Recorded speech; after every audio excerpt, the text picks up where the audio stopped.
Wow, it is August 30, 2024. The summer is gone. Bye-bye. Football starts this weekend. The Buckeyes are taking on the Akron Zips. Is that right? The Akron Zips? I think so. Anyway, that doesn't make any sense, but we're about to make a whole lot of common sense here at Common Sense Ohio, where you can check us out at commonsenseohioshow.com. Lots of stuff at that website, not including but not limited to all the old episodes. So if you listen once and you think, man, I really need more common sense in my life. Yep. We've got over 100, I think, sitting there waiting for you to consume them. Absolutely. Or you can check out our Facebook page. You can check us out we're on Rumble, Brighteon, YouTube. Mm-hmm. We're all over the place. Facebook. Yeah, I don't talk about Facebook. Yeah. Zuckerberg. Or the Gram. I don't think we'll. The Instagram. I don't know anything about that stuff. Well, this is not my backyard, but we're there, and you can get there from commonsenseohioshow.com. You can also ask questions. You can comment on Facebook or elsewhere. We get people that like to troll us, I think, here and there, and really push Norm's buttons, which is what he lives for, to have his buttons pushed and respond to people. I dare you to pick a fight with Norman. I'm cool under pressure. It does not matter to me. Well, even if it's the comment that, hey, good show, guys, or it's like, that show really was lame. Let us know. Well, it doesn't have to be controversial. Just give us some feedback on, all those topics you talked about, no, but can you cover this? Or it's like, do more of this. Yeah, more of this, please. More of that. Yeah, just that. Had a comment this morning about the Takaya Young case in our commentary on that. So, bring it. I'm used to dealing with things at 100 miles an hour being flung at me without any preparation. So, as a race car driver, you mean? Yeah. Right, so I could give a flip. I mean, just go ahead and try to terrify me. It doesn't work. So what's the comment on the case that we do? Yeah, so we talked about this incident in Blendon Township. Up at the Kroger. Yeah, up at the Kroger where one of the officers has been indicted for murder. It's unbelievable to me. It's murder and reckless homicide and 3 other things they threw in. Probably didn't have his shoelaces tied correctly or whatever it was.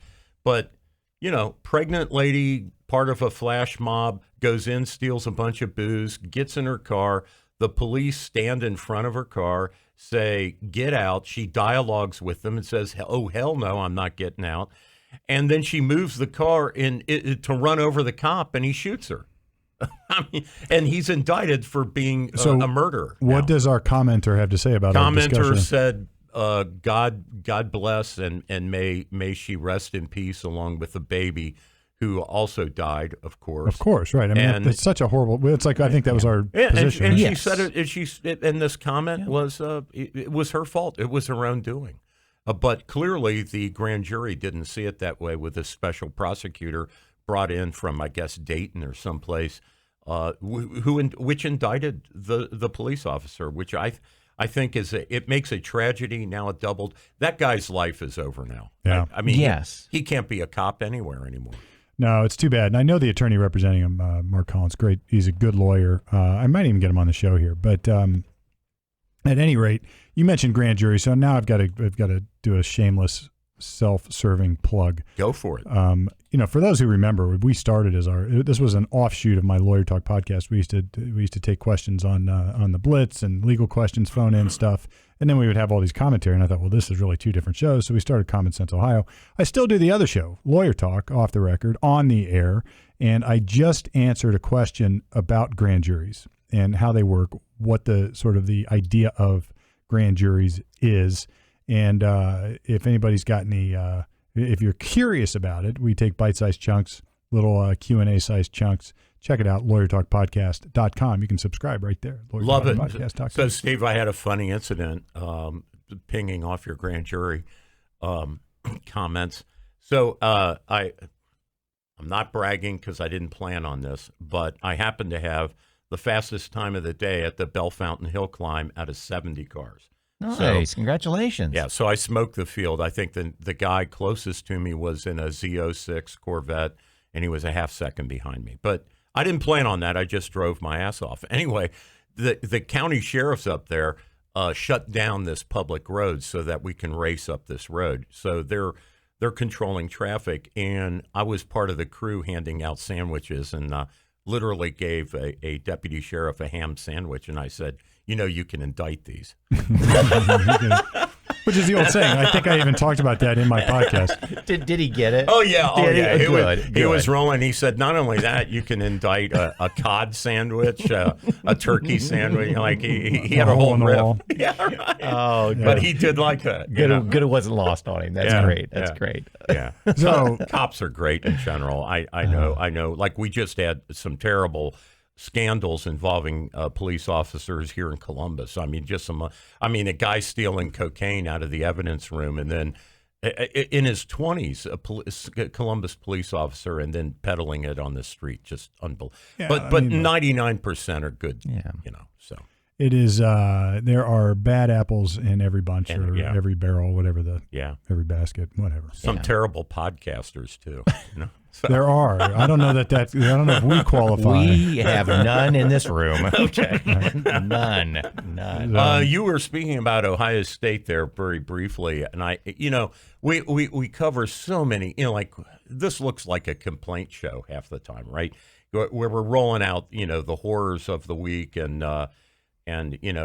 talking about bad stuff. So one thing that was just this is unbelievable, and it's garnering a lot of national attention, is the Ohio State football players. I think 20 of them got together this past Sunday, along with some churches in the area, and they put on a faith event on campus. Just a good old-fashioned revival. I mean, they had a pool. They had I think a baptismal pool. Yeah, they did 50 baptisms. And they baptized 50 students. I mean, it really, really remarkable. It was remarkable. I sent that to a couple of my fellow Christians, and I was like, unreal. In the day and age where we have this name, image, likeness taking over college football, which I think is horrible. I think ultimately this is the downfall of college football as we know it, and maybe completely. It legalizes bribery, essentially. Well, and we'll get to this because Nick Saban had some comments about it in an interview a bit ago. But anyway, in the day and age of name, image, likeness, which is like if you study biblical scripture, one of the things, the greatest sin of all, and if you read anything about C.S. Lewis, he would agree with this, is like pride. Yeah. Right? It's the worst. I mean, it's a gateway to hell. Yeah. Pride. Look at me. Look how great I am. Focus on me. Worship the human. Worship not only the human, but the self-human. It's like you put yourself above God, and even if you don't believe in God, you can understand how that leads to really bad stuff. And so in the name of name, image, likeness, where I would fear that would take over, where pride would take over, give me. Yeah, Look right. how great I am. Great. Exactly. And not appreciate and not be humble. Yeah. You have these football players out there leading a good old-fashioned revival, right? Yeah. Come to Jesus revival. I heard 2,000 people roughly in attendance, which is, we're talking about a secular campus. This wasn't at Xavier University or something, or over at Yellow Springs. Or this is a public university Public that is university. not permitted to. That just reminds me that somebody will probably protest because of this. But anyway, it's these students on their own. Yeah. It's not sponsored by the coaches. It's not sponsored by the school. They're doing it on their own. Like, there's hope in the world. Yeah. I guess the main organizer was a former receiver, but there were many members on the current squad that were there as speakers. And I'm just going to say this. So I watched as much as what was on YouTube of this event because I was fascinated with it.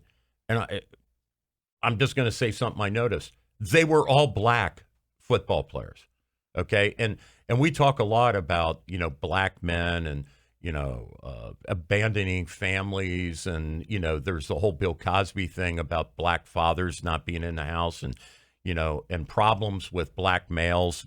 Governor DeWine just financed a new commission to look into trouble with black males. Black males this, black males that, right? This, that, they're the big problem.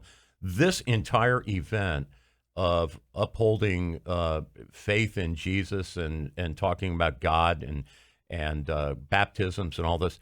It was organized.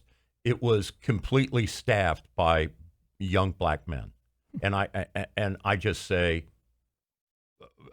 I'm blown away. I'm impressed, and I'm humbled Well, it shows you that sometimes their leadership. Stereotypes are not always accurate, right? I mean, it's exactly right. We often seem to notice the extremes either way, and not the mainstreams either way. And, but we should comment when we see positive things.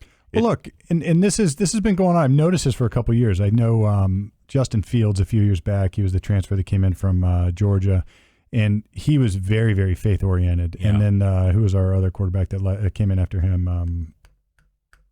I can't remember his name, but very similar. That Cardale? No.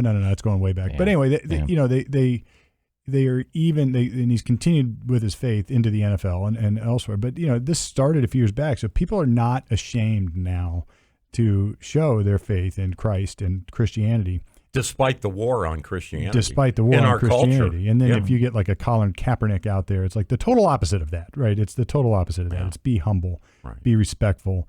Understand there's a greater power than us as humans out there. And, like I said, even if you don't believe it, I'm not going to, this isn't a conversion podcast. But even if you don't believe it, understand that if you're putting something bigger and more important in front of you, then you're going to avoid that nasty sin of pride.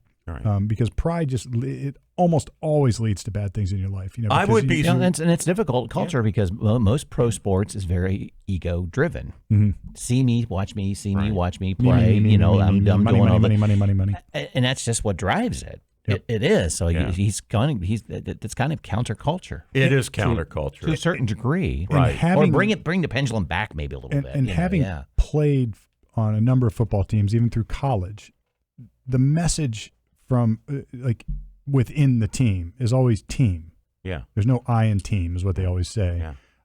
And it's like it is the message is to avoid that at all costs, because we are a group, we are a team, we're a unit. And that may be the higher thing that guides you, because when people do that, when people aren't saying, look at me, and instead they're focusing on the team, then good things tend to happen. Yes. And that's like a little microcosm of the message that we're talking about. It's like if you're giving the team credit for what you were able to accomplish, then it raises everybody and it makes you better. If you're focusing on something other than yourself, you tend to succeed. There's no downside to that. There is no downside. I don't know of any. And the downside the other way is that it's bottomless. Yeah. Because accolade, I think I don't know if Patton actually said it, but in the Patton movie, there's a little speech where he says, all glory is fleeting. All this pride, all these little bites of pride and glory, it's always fleeting. It only lasts a very short period of time. In today's day and age, even shorter. Yes. And so it's difficult to repeat without making it an obsession, where you start to please the world instead of what's important. And that's what we're seeing with our youth, black, white, whatever. I mean, that's what I'm seeing. Yeah. And this is a counter. This is completely counter to that. Sure. Yeah.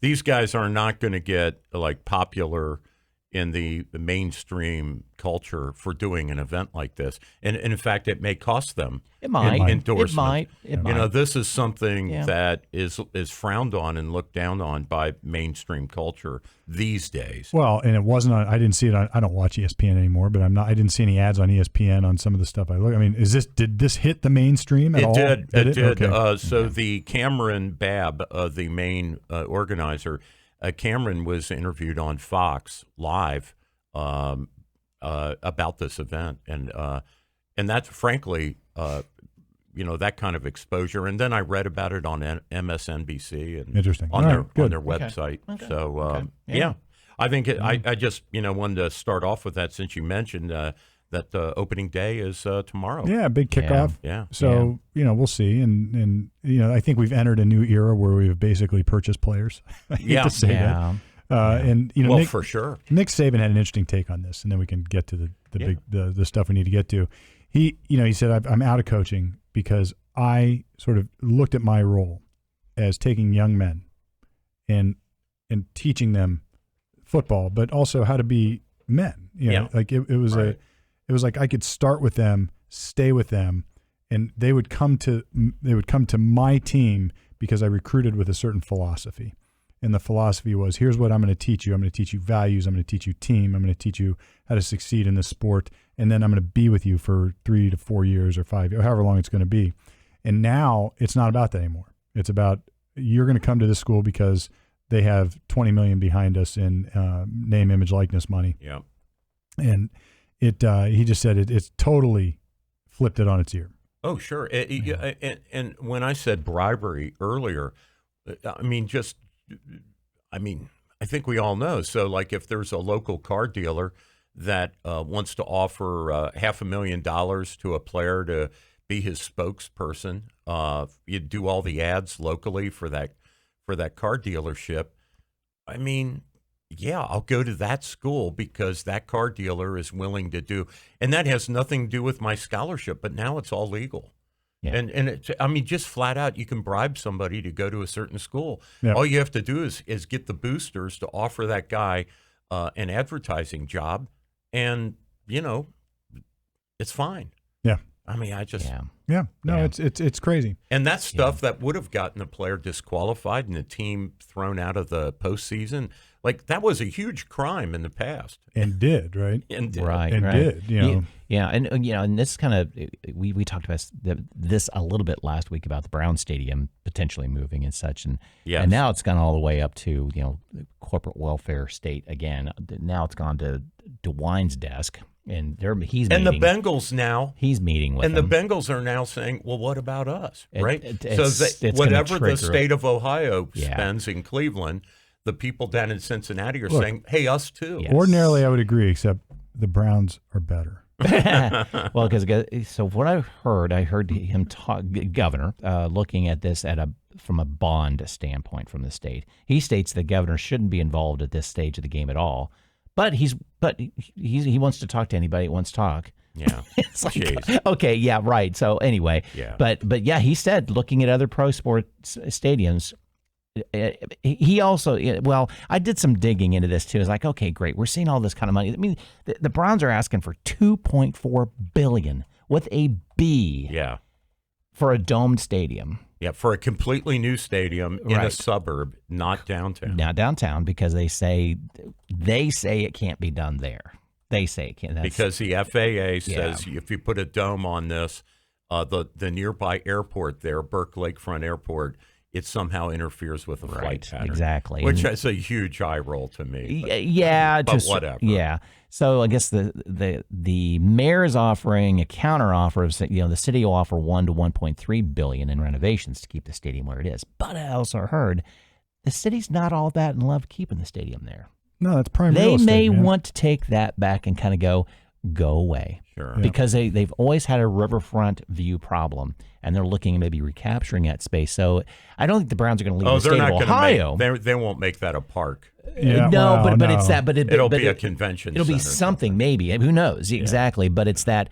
I got to tell you, there's a little bit of temperature there that they say, okay, you guys can go to where you want to go. Maybe I don't know. It's interesting. I don't like this whole billionaires asking for the state to help. It turns my stomach when there's no economic. We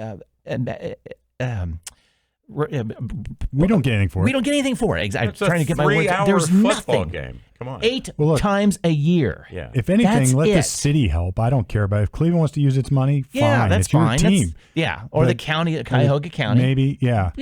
And I will say this. I've been in that stadium a handful of times, and it's really cool down there. There's a lot of stuff going on around there. There's a lot the bar districts and the Jacobs and Field. The Jake is there, and the Rock and Roll Hall of Fame is just a hop, skip, and a jump away. I mean, it's a cool little entertainment district. Yeah. Somebody's got their eye on some development to do something else. That's the only thing I can think of. Because I guess the Buffalo Bills are in the same situation that they're paying down some debt, but as fans, you can buy bonds. Just from a story I heard, $5,000 a pop. And you'll get paid back, but it's from county money that you're already paying into, so you're paying yourself back. Because again, there's no economic development to sports teams. There's nothing. The thing behind all this is the NFL franchises have never been more valuable. Yeah, I mean, I'm hearing it's crazy money what they're worth. Oh now. Yeah, and they do revenue sharing. It's like a liquor license. The more popular teams, their merch sales a lot of it goes to the less popular teams. Like they share this revenue. Yeah. And to kind of make their salary package sort of equitable. So like the Green Bay Packers out in the rural sticks can afford to pay people. Yeah. They're not in a major area like Los Angeles, right? Or New Jersey, a market that can handle 3, 5, 7 teams of any. Well, like old nature. Steinbrenner, used to load up the Yankees with all these expensive baseball players. Well, the NFL has addressed that with revenue sharing. So these teams are super wealthy, and the idea that they go to the taxpayers and ask for anything is quite beyond. It's a license to steal. It's a license. It truly is. And what they're threatening, obviously, is we're going to leave Cleveland again. You give us this, or we're the hell out of here. And those people in Cleveland suffered with, the Ravens, their franchise leaving. They get it back again, and this is absolute. Come on, man. They say there's a model to this that look at the lease year. So if it's like a 30-year lease, at about year 20, the owners start to grumble. Yeah. They know it's a 10-year process. We're going to leave. Okay, you throw ours, we'll throw yours, that sort of thing. We want new because we want better boxes, suites to sell. Right. We want all this kind of crud around, the little play areas for the kids, crawl walls, or whatever the case might be. I mean, the classic is Al Davis. How many times did he move the Raiders? Right? True. What, 5, 6 times in the last 40 years? I mean, they've been all over. Yeah. And now they're in Las Vegas, right? Yes. Now where the franchise? Yeah, Las Vegas now. Yeah, exactly. Which was, you would think that'd be almost the last market for a football team. Right. It just because it's Vegas. But Vegas. Yeah, exactly. It's just whoever pays. Yeah. So obviously this is just the beginning of it. But you're right. It will affect other cities. What will Cincinnati do? Well, how will that affect? Well, Columbus they're already saying we whatever you do there, we want it. And you can't blame them for that. No, you can't. But it's that. But dang, this stuff's got to stop at some point in time, know, and that's got to come from the top. The state can maybe say a little bit about this. Like, you guys take care of it locally. We're not helping you statewide. We're not helping you. Right. This is a local problem. Because a Cleveland stadium does not help a Cincinnati market. It does not help want to pay market. a single penny in taxes that goes to the Cleveland Browns. No. Yeah. Or the Bengals. It's not like we get to go for free. Well, exactly. And tickets, they're saying tickets could be up to $400 in another 10 to 15 years. In the state of Ohio, right, it consists of more than 2 cities that have NFL franchises. So imagine you're the mayor of Toledo or the mayor of Springfield, Ohio, or whatever, right? You're looking at this, and why do these cities get this huge influx of taxpayer funds when we're out here? We don't have an NFL franchise. Where's the development money for Toledo? Yeah. Right? Yeah. Nothing. Yeah. I've been to Toledo a few times lately. It needs a little bit. Oh, yeah. It needs a little bit of help. Or Dayton. Yes, Dayton could. Use a little bit of updating. Right. Although they do have a pretty cool minor league ball stadium. Yeah. Well, and it's interesting.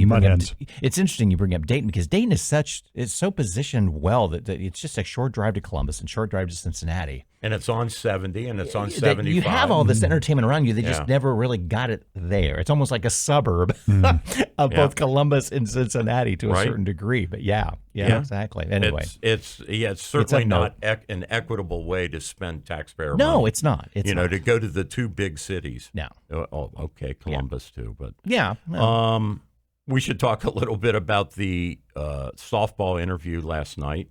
I don't know if you guys watched it. Did not. It was pretty terrible. I felt so good last night. I got a lot of work done yesterday. I had been on the road all week long. I was in Marietta. I was all the way. Then I went from Marietta to Delaware, and then I had to drive out to Noble County to visit a client in prison. So it's like back to almost Marietta. And yesterday I finally was able to get home. What I like to do is I like to get everything done at the office and then go home and finish my day. The last 2 hours or 3 hours on emails at home. And I got all that done. I was not going to ruin my mood. Well, I ruined my evening by watching Comma Chameleon. So Double Steve, Talk on CNN. I think what Steve's saying is what can be for him was unburdened by what has been earlier in the day. I wasn't going to unburden my future with the passage of time. Well, she had some doozies, and she had her minder there. Right. Tim Waltz. I mean, And what was Ed Asner doing there? Yeah. So it was, and so she didn't. I think for her devoted followers, she didn't hurt herself, but I don't think she gained anything either. It was just a series of softballs, questions like, would you consider having a Republican on your in your cabinet? Like, okay, that's hard. Like, oh no, I want diversity. Yeah. I mean, come on. I mean, Obama had, or Bush had Norm Mineta. And, there was Ray LaHood. Back. Well, this doesn't even reflect on her. Then just reflects on the interview itself. Yeah, it was terrible. This shows you the disingenuousness. The ratings opportunity. It does. Like, if I had Kamala Harris here, like we could, and look, I wouldn't be mean about it, but it's like, look, you said you were going to get rid of fracking, and now you're not. What changed? Is it just to get votes? Are you going to go back? What's going on? So I don't want to strenuously disagree with my colleague here, but the fact is she hasn't done an interview for 6 weeks. The interview she finally sets up includes like, she's got to go in there with a committee, and she chooses the most friendly network. Not live, by the way, either. And no, it was taped, and they only gave us a half an hour of the 1 hour of tape. And I'd like to know what's on the cutting room floor.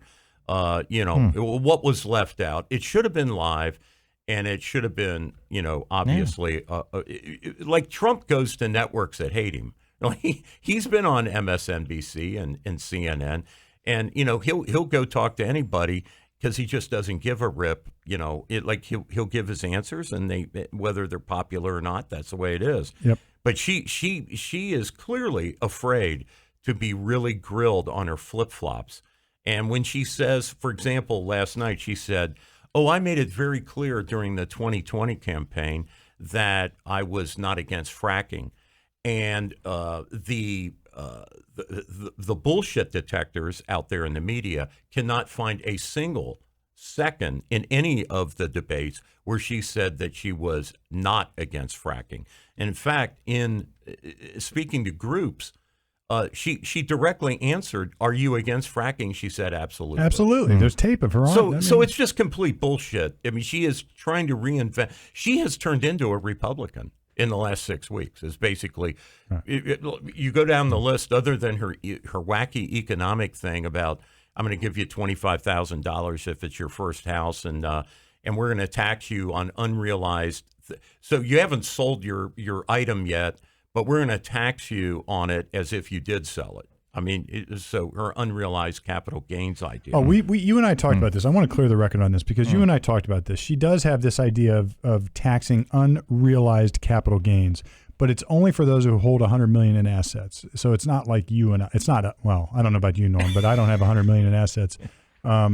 So it's not like everyday Joe. Well, the question is, how do they find out if you have $100 million? Well, look, I'm not defending it. I'm not defending it. I'm just correcting it because we didn't say that last time, and it doesn't make it any better. Of course not. In a lot of ways, it will be just as impactful because those who have 100 million in assets are like running businesses and or their businesses people themselves, or their corporation, right, or their corporate or whatever it is. So.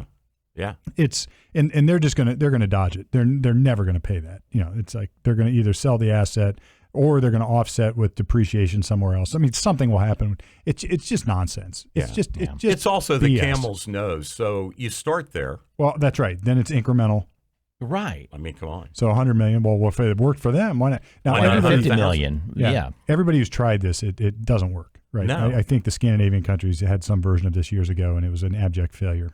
That's why we have something like, 800,000 Venezuelans now in the United States because they tried this kind of stuff in Venezuela. And they leave. They crashed the economy, and Venezuela has emptied out its prisons, and now they're up here. This is why.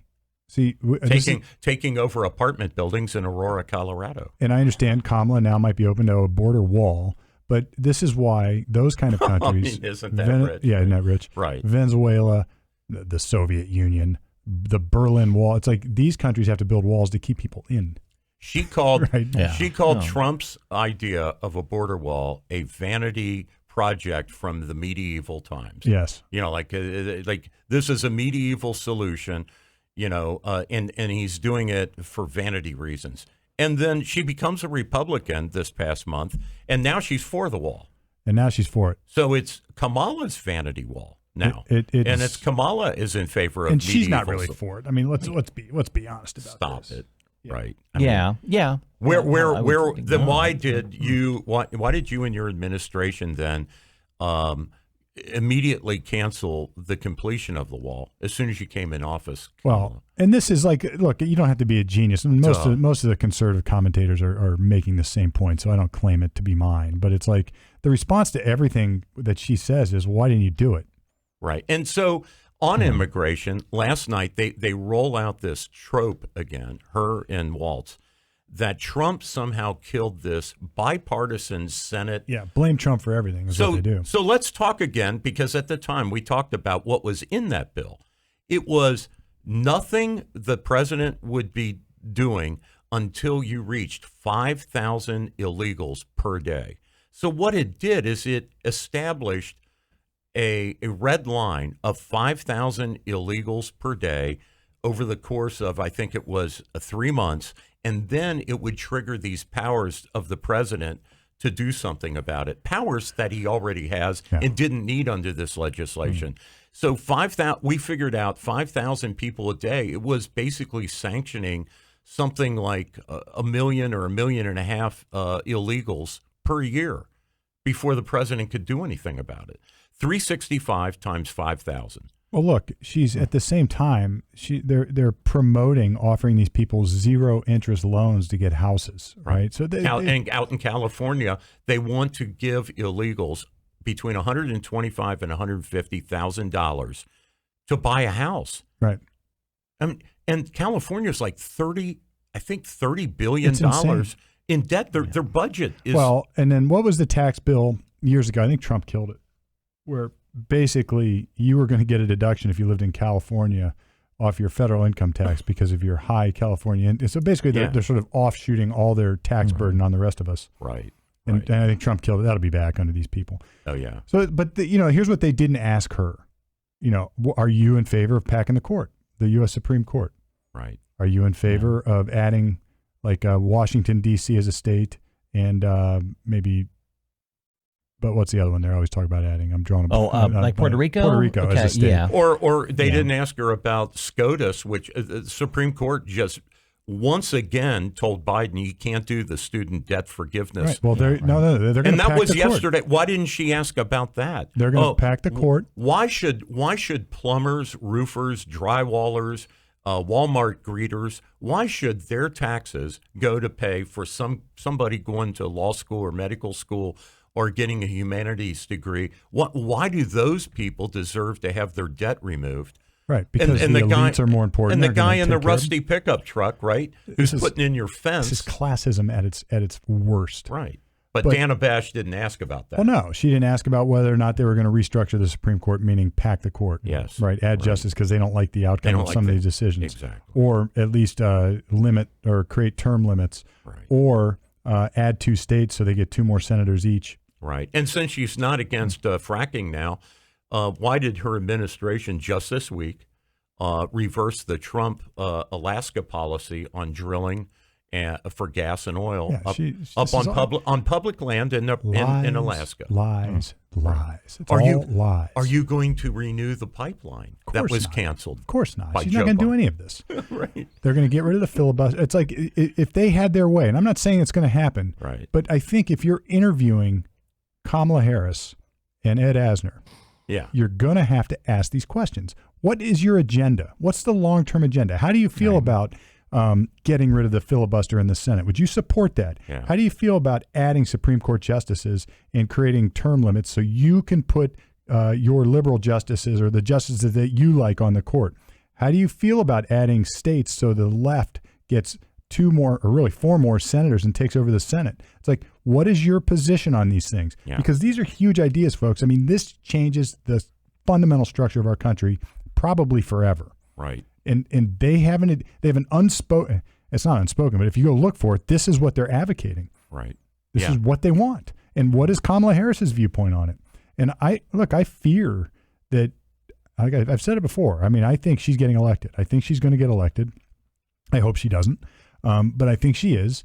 And I now I'm starting to worry about the rest of the House and the Senate. It's like this could change the landscape of our country permanently. Let's go to the D.C. and the Puerto Rico idea. How heavy of a lift is that to bring them in states, though? Is that a reality? If they have both sides of Congress, it's like it. Well, I'm asking. Yeah. I don't know. My lifetime, we never added a state. DC's been on. I don't know. DC's been on a chopping block now for a number of years. Well, DC requires a constitutional amendment because the Constitution sets aside a national capital that cannot be a state.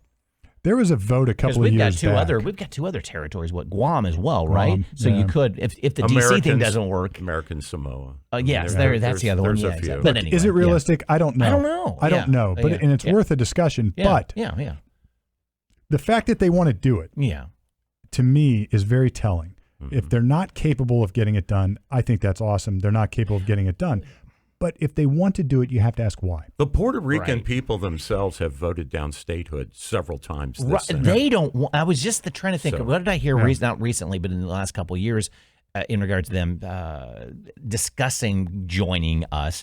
They don't want to. They don't want to. So it's that. And maybe it backfires. Maybe it goes the other way. Maybe the Republicans get another couple senators. But you never know. The fact is that they're advocating for these positions, and nobody's asking them why. Right. Like, why do you think it's self-evident? It's to grab the power. I know, but make them say it. Make them say it. Right. Make them say it. Yeah. So if I were cross-examining a witness and it's self-evident, I'm going to make the witness say it. What did you say right Put here? it on record. In fact, why not, Kamala? Why don't I show you this clip of you saying you're going to get rid of fracking? Why don't we play your debate question when you said, "Oh, Joe, yes, we can. Right. When we can get rid of guns, we can just do it." Right. And especially being a taped interview, they could have interspersed the segments with her prior statements. And what would they have done with Trump? Exactly. Well, they would have hammered him. Skewered him. Exactly right. Yeah. Right. So her dodge frequently in this interview was that her values haven't changed, and that is the cutest, dumbest reply to anything. So, for example, you could sit down Ralph Nader across from me, and we could talk about the environment, and we would both say our shared value is I want clean air and clean water. It's how you get to that that is the difference. And we can both say, oh, I'm for peace in the Middle East. But how do you get to peace in the Middle East can be very different policies. So to say that your values haven't changed is like a non-answer. It's just it may not even be questioning your values. It is questioning the path to getting where what's you your want. intent? What's your plan? Yeah, it's what's a fair the plan? question. It is a fair question for both sides. For both sides, everybody it certainly should answer this is. question. She is playing around in the murk. She wants it to be fuzzy. Her values haven't changed. Her values haven't changed. She believes in whatever's going to give her the most power and get her elected. That is her primary fundamental value. That is it. She says that we need to reject the last 10 years of leadership in Washington, D.C. And Dana needed to say, but you're the last 4 of those 10 You're years. a part of those 10 years. You big, dumb DB. You don't even have to be remotely intelligent to see that question. Right. Like, well, when you talk like a Valley girl, so her mannerisms just irritate the crap out of me. That who's her? The Valley you're talking girl. about Dan or the interviewer or the interviewee? Kamala. I can't stand to listen to her talk because people complain about mansplaining, right? She does Valley girl splaining. Well, a timeline is a series of deadlines that you have to meet on time. And you're like, yeah, okay, a coconut tree. Yeah, she rolls out these platitudes, and then she laughs like Idi Amin Dada at the Entebbe airport. She's of course everything will be fine. Yeah, I have to listen to her differently now in regards to the splaining that you just, because I didn't catch that, but I've not heard her speak over a long period of time. Go listen for that deterioration. Oh, listen. Here's the thing. Yeah. Here's the thing. When she is off the teleprompter, she is abysmally bad. I mean, abysmally bad. Right. She has like these long word salad explanations that mean nothing. Like unburdened and future. We have two candidates that are terrible off. That's right. That though, that's the thing. It's so sad. Once again, They I'm can't voting talk. for the least terrible. And Trump's problem is unlike Kamala, like she will actually stay on the teleprompter and read what's said. And when Trump gets up there and it's on the teleprompter, he's like, "Oh, I'm going to nah, heck with that. I'm going to." It's like he has even more. This isn't. I will note I have more. that Governor Brian Kemp of Georgia and Trump have like now they're buddies. Look, Trump is sort of zeroed in again. I mean, Trump is like he's learned. Yeah. So he's making amends with Kemp. He is Kemp had a fundraiser for him. Yeah, and he's got RFK Jr. in his camp. He's got Tulsi is now in his camp. Right. You know, and look, I think it's telling that those kind of powerhouses are throwing in their lot with Trump. And what they're really saying, like if you listen to what RFK is saying, Elon Musk, if you listen to what these people are saying, it's not that they like Trump so much. It's just that what's going on the left is significantly more dangerous. It's than so anything. out of control. I mean, Michigan's a perfect example. They had RFK. So RFK leaves the race. And he actually has this long speech that says, I'm going to take my name off the ballot wherever it could change the outcome of the election. Right. So he doesn't want to be the spoiler. Right. Now, you know, I get it. And then he goes and throws his lot in with Trump. So to some extent, he's saying, well, but he's taking his name off the ballot. Michigan, for instance, is fighting that. Michigan won't let him take his name off the ballot. Meanwhile, what's the other Democratic candidate? The Cornell West. Or Cornell. Yeah. I said Cornell. Yeah. Cornell West. Yeah. They are not letting him on the ballot. Yeah. So they have one candidate they won't let on the ballot. Well, who's running. They fought RFK getting on the ballot, and they fought Donald Trump and getting on the ballot. And now they're not. If you guys remember, right? Yeah. They said, "Oh, he's disqualified because of J6." Right. So the party of democracy, right, that basically crowned their candidate without an election, right. Not a single vote for Kamala Harris. Excluded all other primary candidates, essentially, when Biden was still on the ticket. Right. Did not have any votes at the. I mean, there was really no question about the convention. It was nothing. It was done over telephone before the convention. They will not let any candidates on or off the ballot if it's either way, whichever way helps them. Right. It's like this is like all you have to do is start looking at this stuff. It's happening, and I'm not advocating to take the Democrats off the ballot, but just put everybody on the ballot. Like, who would say that you can't be on the ballalt? Well, if you want to withdraw from a race. And who would say you have to be on the ballot if you're not a candidate? Exactly right. So then, like, if I had, I always look at this. So they're in court, just to your point. They're in court. Robert RFK Jr. has lawyers in court suing to get off the ballot. To get off the ballot. So you would have to ask the Democrats, why do you want him on the ballot? Exactly. Like, why on earth would you want that? In order to tamper with the election. Isn't this confusing? Yeah. Isn't it? Like, even if there's a law that says he has to stay on the ballot because of some time deadline or something, it's like, wait a minute, do we have time to get him off the ballot? Can we make this happen in the days of computers? Yeah. I mean, in TikTok. Well, and they've got to print it for the international vote. That's got to go. The overseas vote is got. They're going to get that done here soon. I think there's. What is it? It's 60, 75 days? I don't know what the window is, but they have to start printing that to mail them internationally. Like if it were tomorrow, that'd be one thing. But all this, like they're clearly stalling in order to keep him on the ballot because what they're really saying is we think that people are going to screw up and vote for RFK when they would have voted for Trump. Yeah. That's what it's like. They're trying to rig it. Well, speaking of some of these other issues, And now I think it's this week, isn't it, that Trump has to appear in court for his sentencing? Isn't that coming up this week or next week? This week or next week. He could be in jail. You talk about another election interference game that's being played. So they took arguably a record-keeping mistake or misallocation or something, and they turned it into 34 felonies. Well, what do you guys think about this? I mean, what do you look irrespective of the nature of the case, which we've talked about, and it's it's clearly politically motivated. But if Trump goes to jail or prison here, what do you think that does for the election? Do you think it helps him or do you think it hurts him? I'm not sure it changes anything. I don't know. That's I think it's baked in. Those who don't give a shit that he's a convicted felon on phony charges they've already factored that. Right. Yeah, the conviction is already. I think I was thinking about the other day. I was like, I mean, they've tried to kill him, right?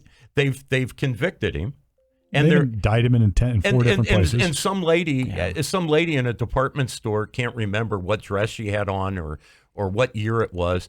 who writes for Playboy magazine and claims that the incident destroyed her interest in sex, even though she writes for Playboy, he owes her $1.5 billion or some crazy amount of money because he said, no, I didn't sexually assault this lady. So, I mean, it's just more shit that they've thrown at this guy to try to smear him. And I think people who think that, people who have chewed on the idea that there's that he's a convict and that he was accused of sexual assault and he's this and he's that and he's the other thing. I think that's already been factored in. I don't think it changes the vote at all. At this stage of the game, I kind of tend to agree. If it were a year ago or a year and a half ago, maybe a little different. I don't know. Maybe I don't. But again, it might make him more. I think you've already made up your mind whether he's in jail or not. Right, I have. Maybe I have. But what if you're in the middle and it's like what if you're the suburban vote in the middle that they say is going to change this election one way or another? Right. So on the one hand, you could say, well, I'm not going to vote for this guy. He's in prison because he's in prison. On the other hand, you would say, man, it doesn't really seem fair that they would send him to prison now, right before the election. Doesn't that seem like a little bit of an overreach? Well, it's banana republic. Right. I mean, Yes. this is what dictators do. right. So if I were, let's just say, even if I had the agenda of the Democrats, Yeah. I would say postpone this sentencing until after the election so we at least avoid the appearance of impropriety. Right. You know how much go in the opposite direction, how much mileage the Democratic Party would You get could from turn that. that into a plus. You could say we want to be the party An of olive fairness. branch out there. Wow. I've often That said could be big. the biggest play Biden could have done would have been to pardon Trump. Right. Yeah. Instead, they went after him. Would have been huge. And I bet you almost if they'd have pardoned him, he may not have even run. It's like, Right. It's such a. It outraged him so much. wow. He I was calling for that. I was like, if I'm Biden, I pardon him right away. Now, I think he. Well, I was then going to say, you're I the- thought Trump's ego, he was going to run no matter what. you're probably right. But you take away You've got that. a good what ifs. Well, I love this. You Yeah. take what away if? that talking point. Every interview opens up. Are you grateful to President Biden for having pardoned you? Right. I mean, Yes, and then he's got to say yeah. something nice. So, has- he has to. Right. Yeah, without being a Exactly. jerk, saying, "Oh my gosh, yeah, wow." Instead, they went after him. They went after him. And 10 times over. And so, like I said, if I'm the Democratic Party and I have any control over this prosecution, which you sort of do, or if I'm the trial judge, I would say, guys, I am not going to sentence you. I'm postponing this sentencing until January. And Biden is in this perfect situation to do this right And now. just- He's not up for re-election. He's done. Well, He could Yeah. pardon Trump and Hunter and get away with it. He could, Yeah. But So- he won't do that until after the election. But so just this week also, Jack Smith, on the case that was thrown out in its entirety in the federal case on records down in Florida, the federal judge threw out that entire case, and Jack Smith has rejiggered his indictment to exclude the communications within the White House that the Supreme Court said were not, that's covered under presidential immunity. So he can't let this go. So Jack Smith has re-indicted Trump, gone to a grand jury, got fresh indictments, and is still pursuing this records case. And it's just like a pile-on. And I think even Democrats have to concede this is just giving Trump more ammunition. It's making him more of a sympathetic figure, that he's being martyred and persecuted. Yeah, It will that's increase. It'll Stupid. increase donations as well too. That's right. There will be an influx of money. So for the re-election campaign. So, Steve, you touched on the Zuckerberg. You at least dropped his name. Big news with Congressman. This is Jim huge Jordan. news, right? Huge Yeah. news. And if you guys remember, a couple of years ago, I said the biggest story was going to be freedom of speech. And Zuckerberg did confirm the Matt Taibbi Twitter and Facebook releases, the files that they put out once Elon bought Twitter and Facebook had to disgorge a bunch of information, that in fact the FBI and the CIA, under White House orders and direction, were sent to Silicon Valley to do what the government could not do itself, to actually, like the Louisiana case, which the Supreme Court threw out, but the Louisiana case with the state of the Attorney General of Missouri and Louisiana brought against Facebook and Twitter, those allegations were admitted to by Zuckerberg in writing to Jim Jordan, a congressman from Ohio, that they did visit, they did pressure, they did twist arms, and they did finally succeed in getting Silicon Valley to squash the Hunter Biden, Joe Biden bribery allegations that were on that laptop. And number two, to squash any COVID dissent, anything about alternative treatments, anything anti-vax, anything about the origin of COVID. Oh, it couldn't be from the Wuhan lab, even though it came from Wuhan, right? The germ came from Wuhan. So all the common sense conclusions, all the things that you would normally say are clues were squashed by the FBI. And Zuckerberg admitted it. And the FBI lied about it in testimony to Congress. Right. Now, look, the story is huge in and of itself. I mean, basically, it's come out now, what we've all been sort of railing about now for 2 years or 3 years or even more. Yeah. The question is, why is Zuckerberg coming out with this now? Is he about to get exposed? Was a letter coming out? What's the timing of this? Like, why is he coming out with because this a now? Telegram guy got arrested in Paris for allowing supposedly illegal conduct to happen on his messaging app. And so Zuckerberg and Musk have to be looking at this going, I better not fly to France. Okay. Because and they're vowing to prosecute these guys. Well, because there's haters like Steve and Norm and Brett that have this little show where we talk about illegal things that the French don't want us to talk about. Yeah, right. Oui. But if we were really big fish, like old Rush Limbaugh used to be, or Glenn Beck or whatever, those guys got to be wondering, will I get arrested in Europe? Yeah. Because this is hate speech. When you talk about things openly, right? This is considered hate. We're engaging in hate speech right now. Well, in some, depending on who's wearing the glasses and the headphones, you're right. It can be. You can't talk about reality because that's hate. Yeah. And I think this is a bigger picture too. Even if you love everybody. Right, exactly. And I think you could take a look at this as a bigger picture, like just be careful what you read and see on social media. Yeah. It's a great big picture of this. It's not you news. don't allow those platforms to be your news source. Well, Zuckerberg got to do your homework. In particular, Zuckerberg made a decision to have fact checkers, right? So he became an editor of the content on Facebook, and that's not what Section 230 had in mind. Well, this is the Section 230 problem. So they've got immunity right now. Those big platforms have immunity because they're basically corkboards for the public. Public square was the idea. So it's like you're posting on the public square. So if I go post a message, and the owner of the message board doesn't moderate it in any way, well, he enjoys immunity. Yes, right. You can't be sued for what other people say. But once you start tinkering with it, once you start meddling and who can say what, you're opening yourself up to lawsuits for defamation of character or libel. And they've always meddled with it, though. If you think about it, and maybe it's not changing the content, but it's allowing how often and when you get to see the content. For example, if you follow our show on Facebook, that doesn't mean you're going to see every post. Right, it gets throttled back. The Telegram guy is in trouble with France because he didn't moderate. Because he let it hell's a poppin'. Mm-hmm. You can post whatever you want. Yep. If you want to post the instructions on how to make an atomic weapon, like the trucker who wrote a whole book about it, and it was published in the U.S. If you want to post that, the Telegram's guy I'm not reading your posts. I'm not reading your messages. Yeah, I'm just giving you the corkboard. AT&T doesn't monitor your telephone calls. When I call up Grandma and I say, "Hey, Grandma, do you have that trap shotgun set up behind the front door when you go on vacation?" Well, that's illegal. You can't do that. But AT&T doesn't tell me. They don't interrupt the phone call and say, "You can't tell your grandma that." But if you're on Facebook and say that, supposedly Zuckerberg has a duty to censor that speech. And that's what France is upset with. The Telegram guy didn't censor people. Yeah, and look, he didn't censor people in a way that the government would have wanted him to. Right. So we're not talking about censoring everybody. It's talking about censoring people who are dissenting from their ideas. Exactly right. Yeah. Like on immigration.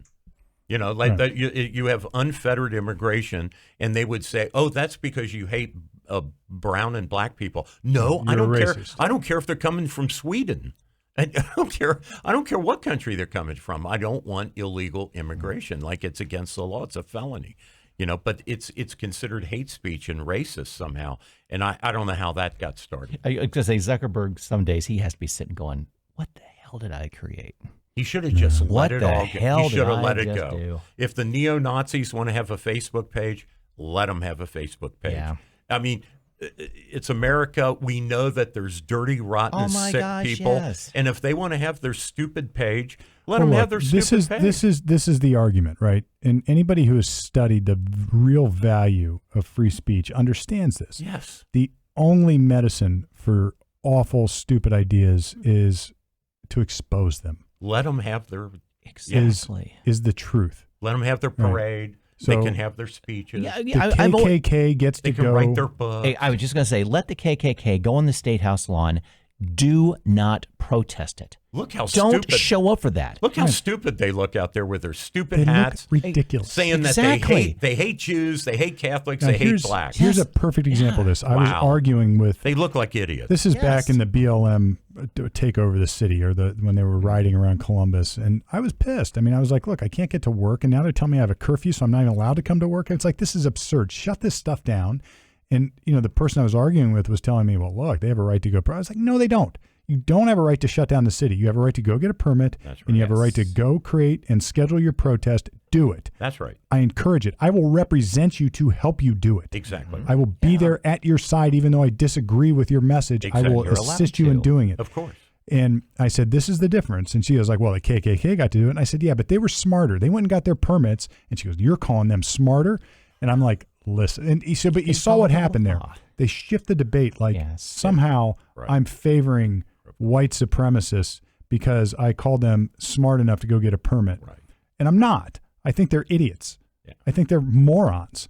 But But if they know how to get a permit, they would go Right. get a permit. Legally, yes. right, Then you can take over the State House lawn lawfully. Yeah. But don't screw up my life by shutting down my city, breaking windows, Sure. and creating a danger to everybody, to ruining private businesses. You can't tolerate that. I don't care what the message is. Sure. I mean, when you shut down a street, that's an act of violence. Ambulances can't go down that street. Fire departments can't right. go down that street. Yeah. Police can't respond because you shut down the street. And- so you're affecting other people's lives. Yes. Yes. Actual Property. life Their and pro- death. Well, property damages and violence. Well, I saw the Katzinger's guy sweeping up the window of his store, this huge storefront window over on 3rd Street. Yeah. Just with his head down. He just looked so dejected. And it's like, that guy probably believes in your cause. Oh, that Katzinger's hosted Hillary, like for it's her like, look, coffees. and even if he stuff. doesn't, he didn't deserve to have his window Of broken. course not. No. And Of course we not. pay taxes to protect our property. Right. And if, He probably had a BLM decal or a George Floyd writing on the same Maybe. window that they broke. Probably. or maybe he was just neutral, right? So who knows? Well, I drove around German Village right after George Floyd, and there were all the little protective decals on everybody's house. Right, Like, thinking, don't touch oh, it. It's like putting your FOP sticker on your bumper. Right. Oh, hey, I'm a liberal. If you're going to break a window, pass by this house. It was like the Passover. you know. But when you have the insurrectionists that are paid to come in and make hell, they're not looking at stickers. So they're going to go after anything. So we talked a little bit about the election. So we talked about how Ohio's Secretary of State removed somewhere between 500 and 600 illegals or non-qualified voters from the election rolls. Texas, I don't know if you guys saw this week. Texas removed 1 million illegal voters. And of the 1 million, 200,000 of them had voted in previous elections. Tell me that did not have a material outcome on local elections. Well, Insane, they've got 200,000. They've got problems with enrollment down there. Then, if they're allowing that many to register to vote, what the hell is going on in that state? Federal judges, That's nuts. Federal judges knocking down voter ID legislation. That's what happens. And they've tried that. And recently, I don't know if you guys got your Ohio mail-in ballot request forms. Yeah. It requires a photo ID. Which is readily available. So you write down your driver's license, and then they can look up your photo. And there are ways of getting IDs if you don't have a photo ID. You can get that. That's right. You can. Of course. pretty inexpensively. Well, from what there's I'm people hearing. who don't drive, and they can get a state of Ohio Right. photo ID Right. for free, by the way. $1 million. Wow. $1 million in Texas. They've got some problems, man. They got problems. Yeah. Wow. That's a bunch. Another little environmental thing, and this is, I'm just going to point out the hypocrisy here.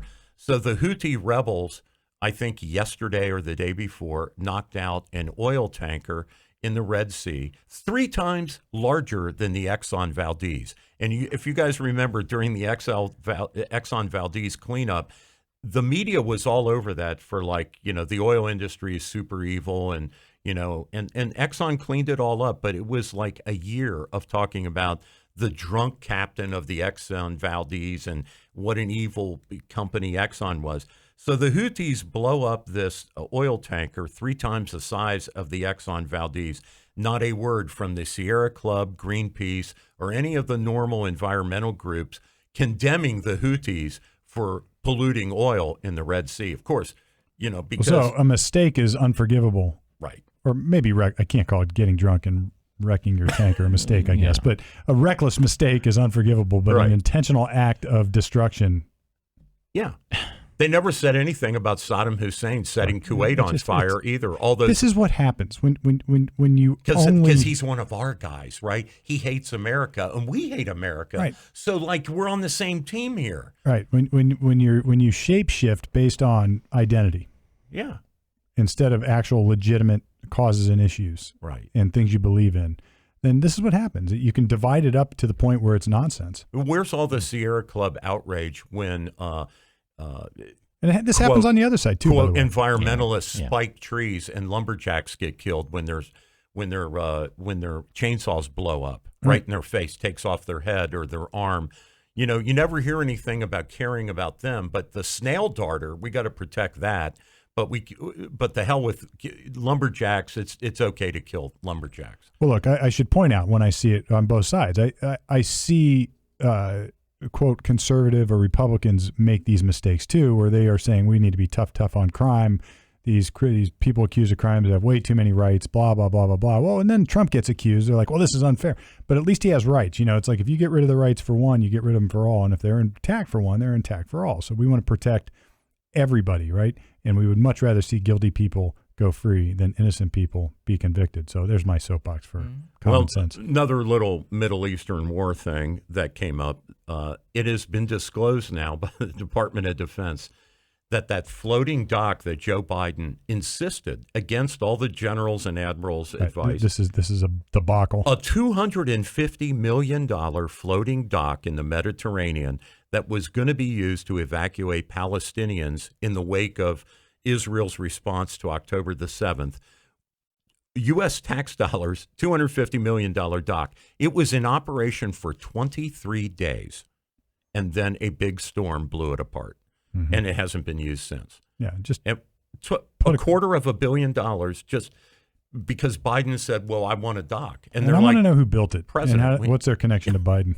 Unbelievable. I'd like to know that. What a piece of crap they built. 23 Are they days. responsible for it? Crap. Oh my God. I wonder if it was under warranty. And this You'd is a think lesson. in that amount of days. So I'll do your World War II story. Jeez. This is a lesson we learned after D-Day. Yeah. When they brought in the floating concrete docks that were going to give us, docking space right off the beaches of Normandy, and the straits, the narrows there, they completely blew it up. The storms just sank it all, and there's chunks of concrete out there to this day from this failed idea. And here we go. He's going to do it again. 70 years later, we're doing the same stupid thing. All right. Well, the Mulberry docks. The Mulberries. That's what you're trying. I was trying to come up with it too. Yeah. Okay. So look, we got to probably wrap it up. Do you got one or two more nuggets, and we can finish it up?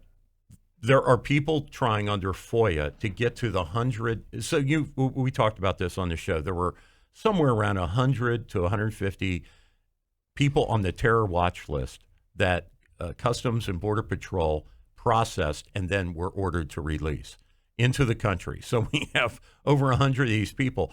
So people have been trying to FOIA to get to the name. They want to know who these people are, right? So local law enforcement could put out APBs, keep an eye on, whatever. Some guy who diddled himself watching porn, we've got a database of them, and you can find out, he's the guy around the corner that's a pervert. You can know who that guy is, and the sheriff here in Franklin County and all the other counties in Ohio have these sexual predator databases. You can look up where they live.